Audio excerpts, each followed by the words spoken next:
Señor. Bendiciones, hermanos. En el nombre del Padre, del Hijo y del Espíritu Santo, venimos contra las huestes de maldad a desbaratar las obras del maligno, a traer vida que emana del Señor Jesucristo, a su maravillosa obra expiatoria de nuestras faltas y nuestras rebeliones.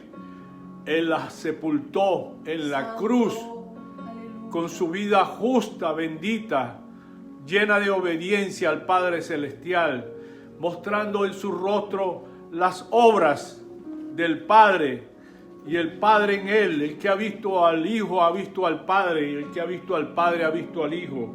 Perfecta unidad, y gracias por el Espíritu Santo que ha sido derrochado entre nosotros los que somos seguidores de Él, para cuidado. Ha sido nuestra manejadora, el manejador, el guía, nuestra sensibilidad, nuestra alarma, nuestros límites, nuestro gemido intercesor por nosotros cuando estamos en peligro, cuando nos estamos apartando de Dios y sus mandatos. Bendito sea el Espíritu Santo. Y en esa carta preciosa, que más que carta es un opus magnum, una obra maestra, preciosa bendición que recibimos en la iglesia, en la carta de Romanos. Allá por el año 57 le escribió nuestro hermano Pablo, el pequeño, el humilde. Antes era el arrogante. Bien, interesantísimo que esa iglesia fue fundada por judíos, que en el Pentecostés, allá en el libro de Hechos, nos cita de cómo Pedro, de una manera magnificente, poderosa, y se manifestó de tal manera el evangelio que 3,000 personas en un solo discurso vinieron a Cristo, y muchos de ellos hablaban otras lenguas y entendieron el mensaje, aún no hablando la lengua en que se profería el discurso de Pedro. Lo grande es que de allí vinieron y fueron a fundar una iglesia en Roma con el mensaje fresco del Señor Jesucristo, el Salvador, el Mesías. Se había cumplido la profecía a través de Cristo. Fundaron esa iglesia y la iglesia estuvo nutrida de gente del mundo, gente pagana, gente de una diversidad que recogía una muestra del imperio romano y su vasta pluralidad en cultura, una sincresis, una fusión. Dios, amén. Pero estos judíos crearon una reyerta tal en el imperio romano, allá en el centro, en el mero centro geopolítico, Roma, que un tal emperador Claudio vino y los botó fuera, todos los judíos revoltosos, y los sacó, y quedó la iglesia en manos de ¿quién? De gentiles. Wow, ya ustedes saben. Ahí aparecieron santos, aparecieron días que no estaban incluidos, fiestas, y se llenó de contaminación la iglesia. Y Pablo nunca había ido allá. Él era ciudadano romano, pero nunca había visitado, y decidió escribir, escuchando los acontecimientos de esa iglesia. Y Dios le da el poder de esgrimir esta maravillosa manifestación de la teología de Dios, de la gracia, el fundamento de la iglesia, de la fe que es nuestro vínculo. Y Pablo no solo exhibe, enseña teología, pero enseña también su aplicación práctica, que en eso estamos sedientos. Si verdaderamente nos ha sido ricamente entregado en nosotros la palabra de Dios en diversas formas, En todas las lenguas vernáculas está traducida la palabra de Dios. Para los que le complacen que le hablen lenguaje antiguo, lenguaje actual o lenguaje del futuro, Dios se ha placido, porque hay eruditos que han tenido el corazón para servir y que no haya cuestionamiento. Allá a los que se van al infierno, a los que se van al trono blanco, al trono del juicio del día final del Señor, que encuentren alguna excusa, porque se abrirán los libros y la verdad será exhibida en cada uno de ellos y recibirán sentencia justa. Dios es grande y maravilloso y para nada injusto, por el contrario, es justo. Ha servido la justicia en su Hijo a causa de que nosotros éramos injustos. Y bendito sea el Padre Celestial con esta carta, donde en el capítulo 8 hace un paréntesis Pablo. Pablo tiene algo triste en el corazón, tiene la alegría de Cristo, pero la tristeza es cuando tú ves que tu familia están en problemas, en desorden. Y no son más los que se están salvando, sino más los que se están perdiendo. Y esta es la tristeza de Pablo, que llama la atención, iniciando el capítulo 9, con el tema de que él mismo se haría maldición, anatema, a causa de sus hermanos, de sus parientes, los llama él, con tal de que ellos vinieran a salvación. Así era el amor, no solo por el extraviado y el perdido, no solo por atraer al mundo de los gentiles, porque este es un predicador a los gentiles, y trajo la unidad, la fusión de un mundo de los que se ufanaban de ser los que habían recibido la descendencia de Abraham, la ley, los profetas y todo un derroche de privilegios que tenían los judíos. El culto y las promesas de quienes son los patriarcas y de los cuales según la carne vino Cristo, el cual es Dios sobre todas las cosas, bendito por los siglos. Imagínense, le trae el cuento, la historia, no es cuento, la historia de cómo ellos, los judíos, con todos esos privilegios y más aún, a través de la descendencia, vino el Señor Jesucristo, el Mesías, el lleno del Espíritu.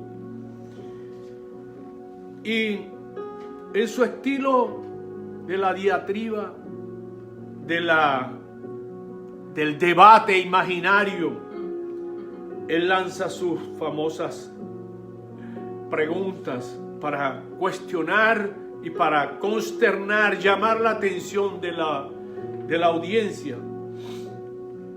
No que la palabra de Dios haya fallado, porque no todos los que descienden de Israel son israelitas, ni por ser descendientes de Abraham son todos hijos, sino en Isaac te será llamada descendencia. Esto es, no los que son hijos según la carne son los hijos de Dios, sino que son hijos según la promesa, son contados como descendientes. Ahí en un solo pincelazo los desarma. Ustedes judíos, descendientes de Abraham, bueno, no se alboroten mucho, porque por la carne. Tú, iglesia, porque estás dentro de una iglesia que abriga el nombre de Cristo, que dice ser cristiana, que tiene un nombre especial, no te alborotes, que porque te hayan bautizado o tú te bautizaste y cumpliste con ritos, rituales, no eres salvo. Son los hijos de la promesa. Pero para recibir una promesa, tú tienes que abrir una expectativa positiva en tu vida, abrir tu mente, gloria a Dios, que es la fe. Son los hijos de la promesa. Y Pablo va a lo profundo, a donde está la llaga del judío, y de ti y de mí, cristiano, para que no nos ufanemos de que por obras nosotros somos salvos, sino por fe. Amén. Porque la palabra de la promesa es esta: por este tiempo vendré y Sara tendrá un hijo.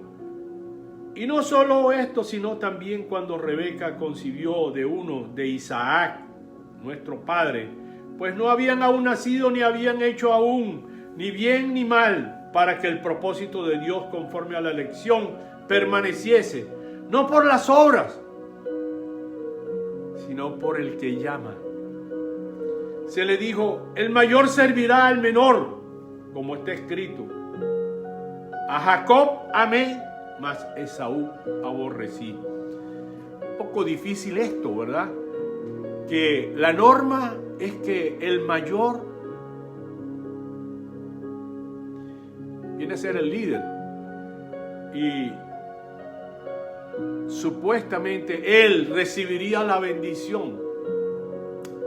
Y nos es conocido que Esaú fue un hombre que no recibió bendición. Fue por el contrario, Jacob, el segundo, fue el que recibió la bendición. Vino a ser el tipo de Mesías para la gran familia judía. Jacob, el que tenía el nombre de mentiroso, tramposo, ardidoso. Y quiero ir allá, a lo profundo, allá donde en el Génesis capítulo 28 y 29 se nos exhibe la raíz. Tú, judío, mira que ese tramposo vino a ser de gran bendición. Yo me decía, ¿cómo el tramposo puede ser de bendición? No lo entiendo, Señor. Pero empecé a estudiar su santa palabra.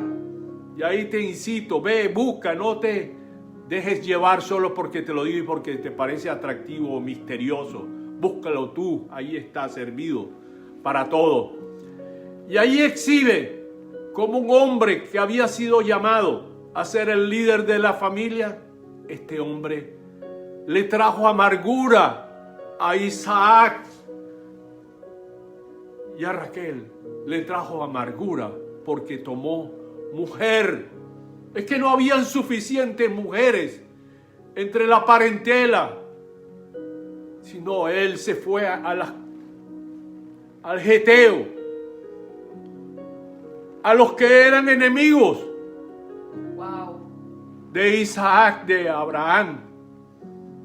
Y bien, él escogió mujer en contra de la voluntad del padre y de la advertencia que Dios le había dado. Y ahí se entretejió en la amargura. Sin embargo, el padre quiso bendecirlo. Pero hubo un hombre que sabemos que siguió todos los ardines y manipulaciones de su madre, de Raquel. Hijo hijo de gato, en este caso de la mamá, casa ratón. Él se volvió un ardidoso también. Pero en el fondo hay un rasgo importante, que él era obediente y obedeció aunque era maligno lo que estaba haciendo. Conspirar contra lo que estaba predeterminado, contra el hermano mayor. Este mamas boy, este muchacho enfaldado, obediente a su mamá, avispado, aunque él se opuso, pero fue obediente. Ustedes saben lo que hizo. Le arrebató la bendición que Isaac tenía preparado para su hijo. Y el otro, que era un cazador, y que era un rebelde, y que era un hombre de guerra, hombre peludo, era el coco, la mano pelúa. Y no es fuera de lo que estoy diciendo, porque este hombre fue y hizo lo que sabía hacer: cazar y traer. Y ya Jacob le había puesto el corazón en ira, en rabia, en contienda, porque ya una vez le había arrebatado la herencia y finalmente en el complot con la madre le arrebata la bendición. Tremendo eso, la bendición de un padre, cómo puede bendecir a un hijo. Santo Dios, habla, Señor. Tremendo. O lo puede maldecir para siempre a un hijo, a menos que el hijo venga a Cristo, pero puede ser marcado por la maldición del padre. Wow. Y esto ocurrió en la realidad. Y siguió su camino, y los que quieran y estén interesados en los detalles, vayan y estudien el capítulo 28 y 29 y más adelante de Génesis. Y este hombre siempre fue obediente. Pero no solo eso, fue un hombre marcado con pacto. Él estuvo en Betel, allí donde finalmente después generaciones posteriores Salomón edificó el templo, y es la colina en Jerusalén, y vino a ser la ciudad de David, y vino a ser Jerusalén, en ese lugar donde el camino, porque siguió el consejo del padre, que vea la parentela de tu mamá, y allí escoge una mujer entre ellas y cásate con ella y Dios te bendecirá. Gloria a Dios. Él fue obediente. Santo. Hermano, es la obediencia la que tiene que marcarnos a nosotros. Amén. Es por recibir la promesa de bendición, por la fe que nosotros recibimos bendición, y por la obediencia. Este hombre fue marcado, hizo pacto con el Señor, y por eso dice: a Esaú lo odié, pero a Jacob amé. No porque tuvo sus momentos de trampa y de mentira y de engaño, de astucia, sino porque él hizo pacto, y un pacto humilde. Él durmió camino a ese, el camino allá a casa del tío Labán. Esa noche durmió, y esa noche se le reveló una escalera que subía al cielo, y Dios Jehová estaba arriba. Y ese lugar lo llenó de espanto. Lo llamó Betel y puso allí una marca, una piedra. Y él hizo pacto en ese día. Dijo: Señor, si tú me bendices mi camino, y yo reciba el sustento, vestido y comida, no pidió mucho más, proteja mi vida, yo te haré casa. Y así fue. Sobre ese lugar fue edificada la casa, porque la descendencia de Jacob edificó el templo. Y de ahí viene este principio en este capítulo 9 Gracias, Señor, de Romanos. tu presencia, Cómo Padre, el gracias, Señor, Jehová. su amor lo derrocha. Y si bien puso a un lado a Israel y le dice las cosas que no están bien, y le recuerda que es por fe. Aleluya. Dice que, pues, ¿qué diremos? ¿Que hay injusticia en Dios? En ninguna manera. Ese es el contrincante debatiente, ¿verdad? Pues a Moisés dice: tendré misericordia del que yo tenga misericordia, y me compadeceré del que yo me compadezca. Así que no depende del que quiere ni del que corre, sino de Dios, que tiene misericordia, porque la Escritura dice a Faraón: para esto mismo te he levantado, para mostrar en ti mi poder, para que mi nombre sea anunciado por toda la tierra. Sí, mi Dios. ¿Quién no ha conocido, aún del mundo que no sigue a Cristo, la historia de Moisés? Allá las tablas del 10 mandamientos, la historia de los 10 mandamientos, ¿verdad? La película. Charles Heston fue el hombre el artista, ¿verdad? ¿Quién no conoce la historia? Y ese hombre que endureció el corazón podríamos pensar que Dios lo predestinó a endurecer el corazón. No, pero antes ya Él había endurecido su corazón, Faraón, el rey de los egipcios, el centro del mundo en aquel entonces, para que mi nombre sea anunciado por toda la tierra, porque escoge el maligno, el mal, el resistido, el Satanás, el que está en rebelión contra Dios, lo escoge, porque la abundancia del pecado se creció para que viniera a abundar, se multiplicó, pero para que viniera a abundar la gracia de Dios en Cristo Jesús. De manera que de quien quiere tiene misericordia, y al que quiere endurecer, endurece. Pero me dirás, ¿por qué pues sin culpa? Porque ¿quién ha resistido a su voluntad? Mas antes, oh hombre, ¿quién eres tú para que alterques con Dios? Dirá el vaso de barro al que lo formó, ¿por qué me has hecho así? ¿O no tiene potestad el alfarero sobre el barro para hacer de la misma masa un vaso para honra y otro para deshonra? ¿Y qué si Dios, queriendo mostrar su ira y hacer notorio su poder, soportó con mucha paciencia los vasos de ira preparados para destrucción, y para hacer notorias las riquezas de su gloria, las mostró para con los vasos de misericordia que Él preparó de antemano para gloria, a los cuales también ha llamado, esto es, a nosotros, no solo de los judíos, sino también de los gentiles, como también en Oseas. Y aquí le llama la atención del profeta que bien los judíos, porque esto es un paréntesis que abrió Pablo para el pueblo judío, para ese entonces que estaba ya en Roma, y también para los que hoy en día sigue vigente. Llamaré pueblo mío al que no era mi pueblo. Eres tú judío, soy yo judío. Yo no soy judío, mas Él me llama a mí hoy en día, por la gracia de Cristo, pueblo, fiel, oveja de Él somos, iglesia de Él somos.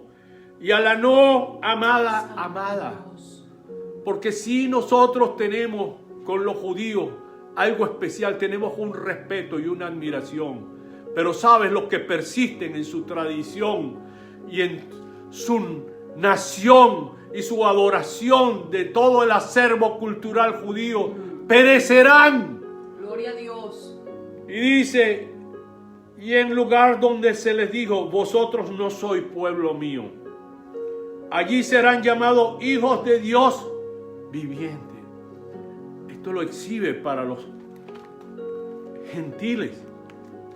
También Isaías, otro maravilloso profeta, hijo de Dios, clama tocante a Israel. Y esto es una advertencia para ti, Israel, para ti, judío que resiste. Hay judíos que hoy en día se hacen llamar mesiánicos. No importa, porque están recibiendo al Señor, o lo han recibido al Mesías en Cristo Jesús. Son salvos y están promulgando el evangelio de salvación.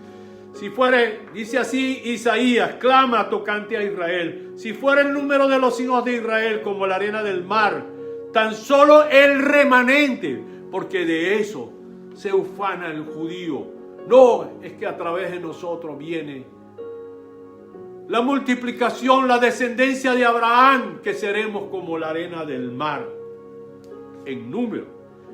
Pero dice bien claro, lo dice, tan solo remanente será salvo. Iglesia, porque tú estás habitando en un nombre y porque tienes creencias religiosas, todos van a ser salvos. Tú guía de falsos, de falsas doctrinas que no están en la palabra de Dios, que no son de la reforma. Tú que te haces llamar reformista y no eres nada, porque la palabra de Dios no ha cambiado, no ha habido reforma. es la misma de ayer y la de hoy. Y Dios es el mismo. Él no necesita reforma. La reforma la hizo en Cristo Jesús. De lo que estaba tuerto, de lo que estaba podrido, de lo que se había perdido.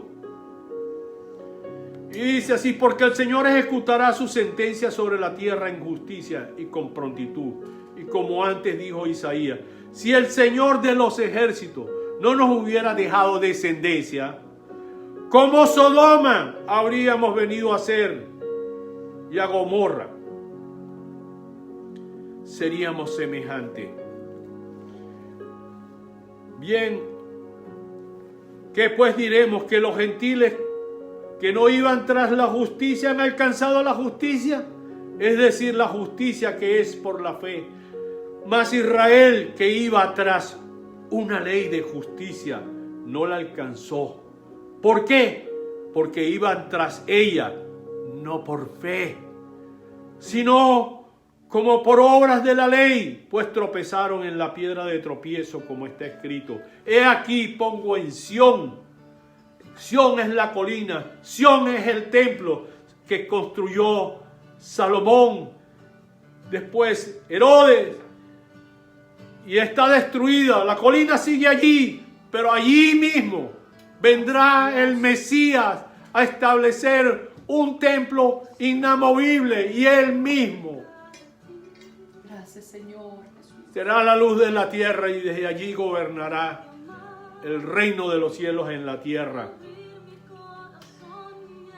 He aquí pongo en Sión piedra de tropiezo y roca de caída, y el que creyere en él no será avergonzado, porque todo se cumplirá con gran precisión, judío o gentil. Es en él que está la salvación. Los amo, hasta mañana. Dios les siga bendiciendo con la paz que repose entre ustedes y yo. Amén. En Cristo Jesús, amén.